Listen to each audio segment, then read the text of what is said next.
আসসালামু আলাইকুম। আমরা অবশেষে বাগেরহাটের ঐতিহাসিক স্থাপনা চুনাখোলা মসজিদে এসেছি। যে আমার পিছনে যে মসজিদটা দেখছেন, এই মসজিদটাই হচ্ছে চুনাখোলা মসজিদ। তো আমরা এখন ভিতরে ঢুকে দেখব যে আসলে ভিতরে কি কি আছে, আশেপাশের এগুলোও দেখি। চলেন। আপনি কি নামাজ কালাম পড়ান? ও মানে জুম্মার নামাজ আপনি পড়ান? জুম্মা নামাজ পড়ানোর জন্য আরেকজন আছে। এটা মনে করেন যে নামাজ, মনে করেন এই মসজিদ যখন হচ্ছে নামাজ আর কি জুম্মার নামাজ শুরু হয়েছে, তখনের থেকেই একজন জুম্মার নামাজ পড়ানোর জন্য একজন ইমাম ছিল, সে এখনো পর্যন্ত পড়ায়। ও, বহু বছর ধরে। এক কথা আপনার আগের থেকে উনি পড়াতে? দীর্ঘ বছর। মনে করেন যে নামাজ যখনের থেকে আর কি পড়া শুরু হয়েছে আর কি ৫ ওয়াক্ত, তখনের থেকেই সে জুমার নামাজ পড়ায় এখানে। সেই দইটা আর কি সেই জুমার নামাজ পড়ায় আর কি। আমি আর কি ওদের নামাজ পড়াই আর আজান দিই। আপনার কি বেতন টেতন? যে আমার তারা একটা কিছু দেয় সামান্য। কারণ আপনারা তো সব অবহেলিত, আমি জানি এই সেক্টরে মানুষ সবচেয়ে বেশি অবহেলিত। জি, আর কি মনে করেন নিজে পড়াশোনা করি, পড়াশোনার খরচ পড়াশোনা করতে কোথায় করেন? আমি হেফজ শেষ করে এখন 60 আলী আমাদের পড়াশোনা করতেছি। ও আচ্ছা আচ্ছা, তো ভালো কাজ করছেন। বাড়ি এখানেই না? জি, বাড়ি পাশের গ্রামে। আচ্ছা, ঠিক আছে। এত সুন্দর একটা মসজিদ দেখেন, কিন্তু আজকে শুধুমাত্র অবহেলার কারণে ধ্বংসের দ্বার প্রান্ত যাচ্ছে। কারণ এই মসজিদের বয়স মিনিমাম 500 বছর হবে। কারণ হজরত খান জাহান আলী রহমাতুল্লাহ এই মসজিদটা তৈরি করে গিয়েছিল। এই মসজিদে সরকারি ভাই কোনো কিছু পাওয়া যায় না? না, কিচ্ছু দেয় না। একটা টিউবওয়েল লাগবে, তাই দেয় না। তাই? এই তো 34 মাসে পানি থাকে না এই জায়গায়। ও 34 মাসে পানি থাকে না এখানে? না, দেওয়ার পানি তে লেখা তো রয়েছে প্রত্নতত্ত্ব অধিদপ্তরের আন্ডারে, তে দেয় না কেন? আল্লাহ জানে দেয় না কেন, কি বলবো। এই সব কিছু আমরা করেছি, ফ্যান ট্যান মাইক টাইক সব আপনি নিজ দায়িত্বে করেছেন? হুজুরের বেতন টোটন সব আমরা নিই। ও, হুজুরের বেতন আপনি দেন? আমরা মানে এক কথা সরকার 1 টাকাও দেয় না? একটা কিছু দেয় না। আরে আল্লাহ। আসসালামু আলাইকুম। গাড়ি চালাচ্ছি। গাড়ি চালানোর উদ্দেশ্য একটাই, আমরা আজকে একটি ঐতিহাসিক মসজিদ দেখতে যাব। সেই মসজিদটির নাম চুনাখোলা মসজিদ। আসলে এই মসজিদটি দেখার উদ্দেশ্য ছিল অনেক আগে থেকেই, কিন্তু অনেকবার এখানে এসেছে, কিন্তু এই মসজিদটি যে এই আশেপাশে সেটা জানা ছিল না। বিধায় আজকে সঠিক তথ্য জানার পরে আমাদের উদ্দেশ্য চুনাখোলা মসজিদ। এই চুনাখোলা মসজিদটি তৈরি করেছেন খান জাহান আলী রহমাতুল্লাহ। এই মসজিদটি খান জাহান আলী রহমাতুল্লাহর স্থাপিত 60 গম্বুজ মসজিদ থেকে মাত্র 1 কিলোমিটার পূর্বে অবস্থিত। তো আজকে সেই মসজিদটি দেখব, সেই মসজিদের বর্তমান কী অবস্থা সেটার তথ্য জানাবো। এছাড়াও এই মসজিদ সম্পর্কে অজানা ইতিহাস আপনাদের সামনে শেয়ার করব। তো চলুন মূল প্রতিবেদনে।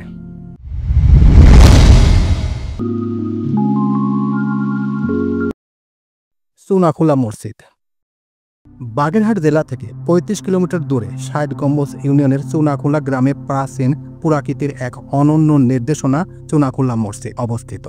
ধারণা করা হয় 15 শতকে হজরত খান জাহান আলী রহমাতুল্লাহ এর অনুগত্য কর্মচারী মধ্যযুগে স্থাপত্যে এই মসজিদটি নির্মাণ করেন। হজরত খান জাহান আলী রহমাতুল্লাহ বিভিন্ন স্থাপনায় ব্যবহারের প্রয়োজনীয় চুন উৎপাদনের জন্য চুনখোলা কেন্দ্র স্থাপন করেন। ফলে পোড়ামাটির অলঙ্করণে নির্মিত মসজিদটি চুনাখোলা মসজিদ হিসেবে পরিচিতি পায়। সুলতানি আমলে নির্মিত অর্ধ গম্বুজ বিশিষ্ট বর্গাকার চুনাখোলা মসজিদটির বাইরের দিকে 49 ফুট, আভ্যন্তরীণ ভাগ 25 ফুট এবং বাইরের প্রতি দেয়ালের দৈর্ঘ্য 12.50 মিটার। মসজিদটির 4 কোণায় 4টি মিনার, পশ্চিমে দেয়ালের কারুকাজ খণ্ডিত 3টি মিহরাব এবং পূর্ব উত্তর দক্ষিণ দিকে সর্বমোট 5টি প্রবেশদ্বার রয়েছে। মসজিদের দেয়ালে ফুল, লতা, পাতা সহ বিভিন্ন মোটিফের পোড়ামাটির অলঙ্করণ বিশেষভাবে লক্ষণীয়। 1975 সালে মসজিদটিকে ঐতিহাসিক পুরাকীর্তি হিসেবে ঘোষণা করা হয়। 1983 সালে ইউনেস্কো ঐতিহাসিক চুনাখোলা মসজিদকে বিশ্ব সাংস্কৃতিক ঐতিহ্য হিসেবে অন্তর্ভুক্ত করা হয়। তো এটাই ছিল মসজিদের ইতিহাস। এছাড়াও এই মসজিদের ভিতরে কিছু ব্যক্তি, অর্থাৎ এই মসজিদে কিভাবে আসলাম, এখানে কি একজন হুজুরের সাথে কথা বললাম, সে এই মসজিদ সম্পর্কে কিছু তথ্য দিল। অর্থাৎ এই মসজিদের তিনি বর্তমান দায়িত্বে রয়েছেন। অর্থাৎ এই হুজুর ভাইটি এই মসজিদ সম্পর্কে কিছু তথ্য দিল, এই মসজিদের বর্তমান কী অবস্থায় আছে সেটার তথ্য দিল। সব কিছু এখন এক নজরে দেখে নিন। চুনাখোলা মসজিদের বর্তমান পরিস্থিতি। আসসালামু আলাইকুম। আমরা অবশেষে বাগেরহাটের ঐতিহাসিক স্থাপনা চুনাখোলা মসজিদে এসেছি। যে আমার পিছনে যে মসজিদটা দেখছেন, এই মসজিদটাই হচ্ছে চুনাখোলা মসজিদ। তো আমরা এখন ভিতরে ঢুকে দেখব যে আসলে ভিতরে কি কি আছে, আশেপাশের এগুলোও দেখি। চলেন। সাইডে কি যাওয়া যায়? কাদা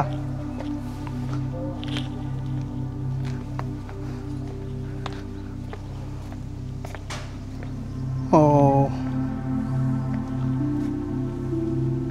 মসজিদটা একেবারে অরক্ষিতভাবে আছে। মসজিদটি দেখার কেউ নাই। সরকারি প্রত্নতত্ত্ব অধিদপ্তর আন্ডারে রয়েছে বটে এই মসজিদ, কিন্তু মসজিদের বাইরের পরিবেশ, এই পরিবেশগুলো দেখেন একেবারে জরাজীর্ণভাবে পড়ে আছে।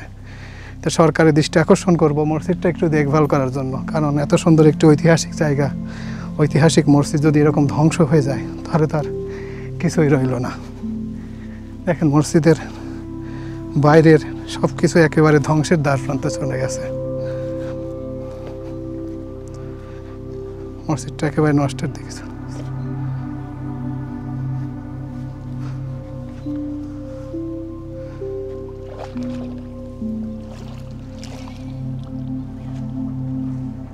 এত সুন্দর একটা মসজিদ দেখেন, কিন্তু আজকে শুধুমাত্র অবহেলার কারণে ধ্বংসের দ্বার প্রান্তে চলছে। কারণ এই মসজিদের বয়স মিনিমাম 500 বছর হবে, কারণ হজরত খান জাহান আলী রহমাতুল্লাহ এই মসজিদটা তৈরি করে গিয়েছিল। এই মসজিদে সরকারি ভাই কোনো কিছু পাওয়া যায় না, না কিছু দেয় না, একটা টিউবওয়েল লাগবে তাই দেয় না। তাই এই তো 34 মাসে পানি থাকে না এই জায়গায়। ও 34 মাসে পানি থাকে না, না দেওয়ার পানি তে লেখা তো রয়েছে প্রত্নতত্ত্ব অধিদপ্তরের আন্ডারে, তে দেয় না কেন? আল্লাহ জানে দেয় না কেন, কি বলবো। এই সব কিছু আমরা করেছি, ফ্যান ট্যান মাইক টাইক সব আপনি তো নিজ দায়িত্বে করেছেন। হুজুরের বেতন টেতন সব আমরা নিয়েছি। ও হুজুরের বেতন আপনি দেন? আমরা মানে এক কথা সরকার 1 টাকাও দেয় না? একটা কিছু দেয় না। আরে আল্লাহ, শুনলেন তো? টাকা লাগাইছে দুখানা বানাবো তাও দেয় না। ও মানে ঠিক আছে লেখাইছি তার টাকা দেয় না। তাই? আরে দুখানা তাহলে টাকা না, একটা বাথরুম লাগে না তাও দেয় না। শুনলেন তো, মসজিদটা নামেই সরকারি, কিন্তু সরকারি তত্ত্বাবধানে থাকলেও এখানে 1 টাকাও মানে 5 পয়সাও কেউ দান সদকা মানে সরকারি যে তত্ত্বাবধানে যেগুলো এগুলো দেওয়ার মতো কেউই দেয় না। তো আসলে কেন এইগুলো করে সরকার, যে কেন এইসব নামেই রাখার প্রত্নতত্ত্ব অধিদপ্তরের কাজ কি? একটা প্রতিষ্ঠান আস্তে আস্তে ধ্বংস হয়ে যাচ্ছে, নষ্ট হয়ে যাচ্ছে, সেটা না দেখে, সেটার দেখভাল না করে শুধুমাত্র পকেটে টাকা নিয়েই তা সাবার করছে। কিন্তু মসজিদটা যেটা সৌন্দর্য করতে হবে, মসজিদে কিছু দিতে হবে, এগুলো দেওয়ার মতো কোনো লোক নাই।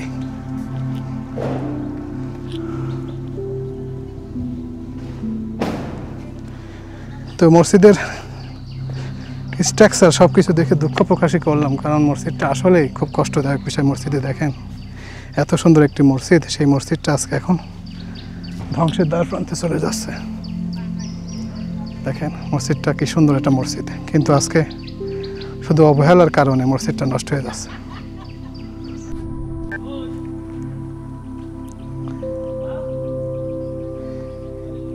যে সেই চুনাখোলা মসজিদ, এই মসজিদটি দেখার জন্য প্রায় 40 কিলোমিটার দূর থেকে আমরা আসছি।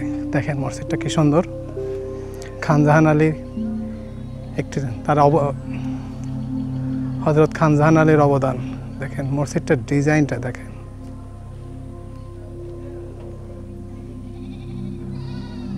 এই মসজিদে কি নামাজ কালাম হয়? 5 ওয়াক্ত? জুম্মা নামাজও হয়? জুম্মা নামাজ হয় না? ও আচ্ছা আচ্ছা।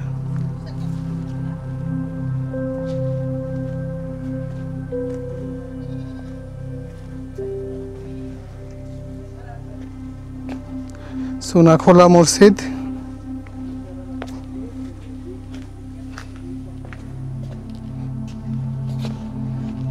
আর্থিং দিয়েছে এটা।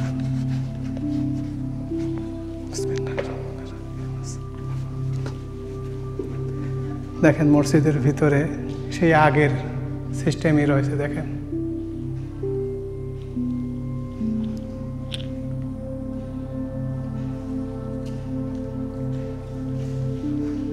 মসজিদের ভিতরে তেমন কিছু নেই, তবে একটি ঐতিহাসিক মসজিদ, হজরত খান জাহান আলী রহমাতুল্লাহ এই মসজিদটি নির্মাণ করে গেছেন।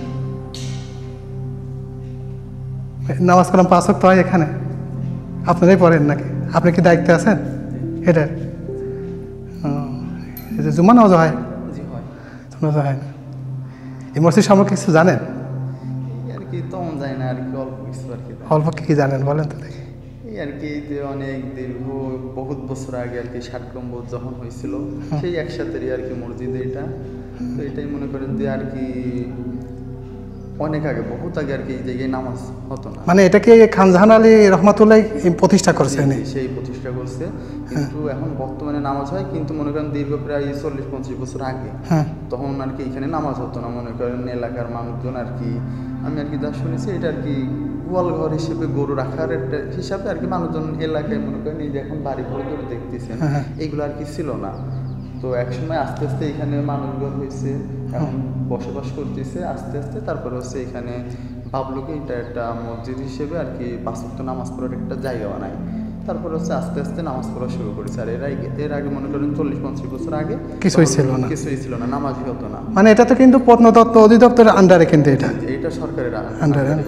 এখানে কি সরকারিভাবে কোনো কিছু পাওয়া যায়? পান না? না, সরকারিভাবে কোনো কিছু পাওয়া যায় না, নামেই প্রত্নতত্ত্ব, আর কিছু নেই। কিন্তু আর কি এই মসজিদটা আর কি চালায় গ্রামের লোকজনই আর কি, কমিটি গঠন করে তারপরে এটা আর কি চালায়। তো আপনাদের বেতন এই গ্রামের লোকজনই দেয়? মানে আপনি কি নামাজ কালাম পড়ান এখানে? ও মানে ওই জুম্মার নামাজ আপনি পড়ান? জুম্মা নামাজ পড়ানোর জন্য আরেকজন আছে। এটা মনে করেন যে নামাজ, মনে করেন এই মসজিদ যখন হচ্ছে নামাজ আর কি জুম্মার নামাজ শুরু হয়েছে তখন থেকেই একজন জুম্মার নামাজ পড়ানোর জন্য একজন ইমাম ছিল, সে এখনো পর্যন্ত পড়ায়। ও, বহু বছর ধরে। এক কথা আপনার আগের থেকে উনি পড়াতে? দীর্ঘ বছর। মনে করেন যে নামাজ যখনের থেকে আর কি পড়া শুরু হয়েছে আর কি 5 ওয়াক্ত, তখনের থেকেই সে জুমার নামাজ পড়ায় এখানে। সেই দইটা আর কি সেই জুমার নামাজ পড়ায় আর কি। আমি আর কি ওদের নামাজ পড়াই আর আজান দিই। আপনার কি বেতন টেতন? যে আমার তারা একটা কিছু দেয় সামান্য। কারণ আপনারা তো সব অবহেলিত, আমি জানি এই সেক্টরে মানুষ সবচেয়ে বেশি অবহেলিত। জি আর কি মনে করেন নিজে পড়াশোনা করি, পড়াশোনার খরচ পড়াশোনা কোথায় করেন? আমি হেফজ শেষ করে এখন 60 গম্বুজ আলী আমাদের পড়াশোনা করতেছি। ও আচ্ছা আচ্ছা, তো ভালো কাজ করছেন। বাড়ি এখানেই না? জি, বাড়ি পাশের গ্রামে। আচ্ছা, ঠিক আছে। তো এই ছিল মোটামুটি আমাদের আজকের প্রতিবেদন। আমাদের এই প্রতিবেদন আপনাদের কাছে কেমন লাগলো? যদি ভালো লেগে থাকে তাহলে অবশ্যই এই চ্যানেলের পাশে থাকবেন। আর এই চ্যানেলের পাশে থাকার জন্য বেশি কিছু নয়, খালি লাইক করবেন, কমেন্টস করবেন আর শেয়ার করবেন। আর এই তথ্যগুলো যদি আপনাদের কাছে একটুখানি ভালো লেগে থাকে তাহলে অবশ্যই এই চ্যানেলটিকে সাবস্ক্রাইব করবেন। তো সবাইকে ধন্যবাদ জানিয়ে এখানেই শেষ করছি। আল্লাহ হাফেজ।